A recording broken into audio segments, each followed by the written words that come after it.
So we have here tonight Francine Prose and Kamy Wicoff. I'll start by introducing Kamy here. She's an author and, well, this is actually my first time saying it. It's a pleasure to say a literary salonier, which is an amazing word. She's written a book, I Do But I Don't, Why the Way We Marry Matters. And most recently, she's the founder of SheWrites.com. And then, of course, she'll be speaking to Francine Prose. Her latest is Anne Frank.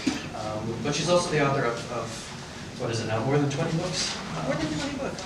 The reason I was really interested in doing this and talking with Francine in particular about this book is partly because I just started this site called She Writes, and it's really a community of women writers.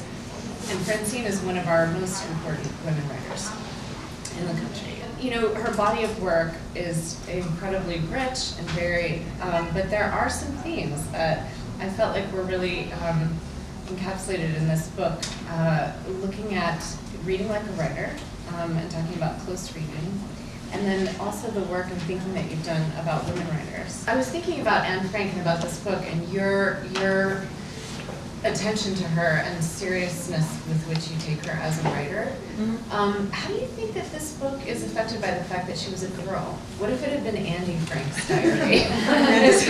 If you were going to sort of make a hierarchy of the groups of people for whom people have the most contempt, I mean, that is, if we're going to say adults. Young people in general are way down there, but young girls are even below young people.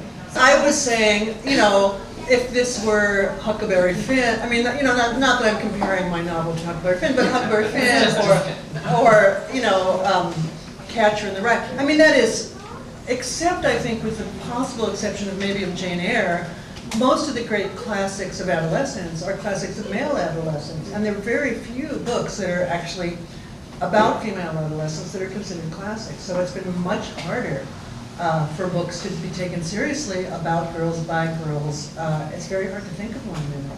Do you think Anne would have become a great writer eventually, or in the way of many geniuses, would she have sort of peaked quite early and sort of died out? It's impossible to say. It's impossible. I mean, I think the important thing was she was a great writer.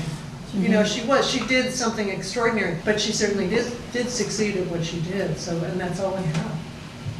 Francine Prose and Kamy Wicoff, everybody.